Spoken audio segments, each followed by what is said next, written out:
One game does not define a best-of-7 series, and the New York Knicks showed exactly why tonight at Madison Square Garden as they defeated the Indiana Pacers 121-91 in Game 5. Jalen Brunson would agree.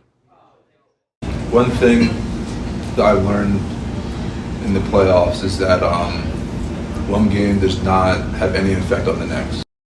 Of course, tonight's contest came after the Knicks suffered two straight road losses to the Pacers that knotted up the series at 2-2.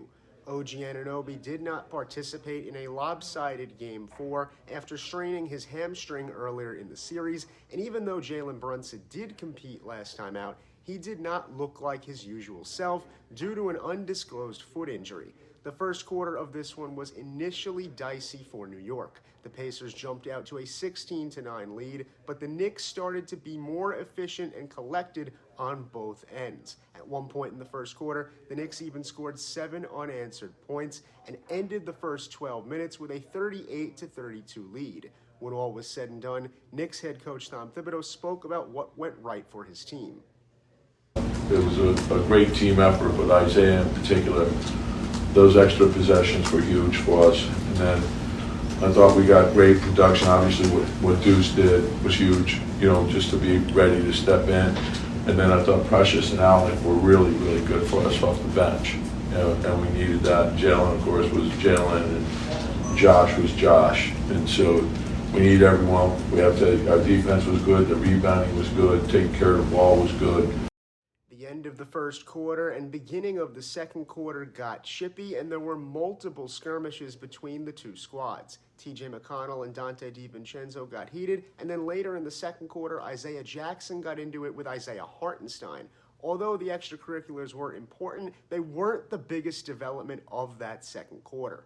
It was in that second quarter that Jalen Brunson began to catch fire. He put up 28 first-half points en route to what ended up being a special performance. All told, he collected 44 points, 4 rebounds, and 7 dimes, and was a major reason why the Knicks led 69-54 at halftime. It wasn't just Brunson, though, as without OG, Deuce McBride, Josh Hart, and Alec Burks also provided key points. Hart was his usual energizer bunny self. He collected 18 points, 11 rebounds, and 3 assists.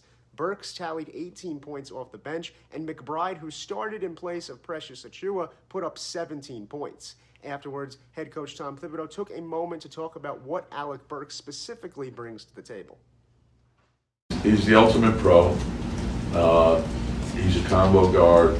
He can shoot. He can put it on the floor. And he's got experience, and he can think on his feet. Right? So those are all the things that are valuable, particularly in playoff situations. From an emotional perspective, Dante DiVincenzo and Isaiah Hartenstein made key hustle plays and simply outworked Indiana at times. Hartenstein swiped down a game-high 17 rebounds, and even when the Pacers cut the Knicks' lead to 7 early in the third quarter, the big man made some nice offensive boards that allowed New York to simply stay afloat. Pascal Siakam and Miles Turner led the Pacers with 22 points and 16 points respectively, but as the second half progressed, it became clear that it was New York's night, especially given that Tyrese Halliburton could only muster 13 points.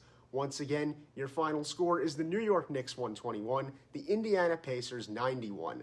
The victory grants the Knicks a 3-2 series lead. Game 6 will be Friday in the Hoosier State. The Knicks are now 1 win away from their first trip to the Eastern Conference Finals since 2000.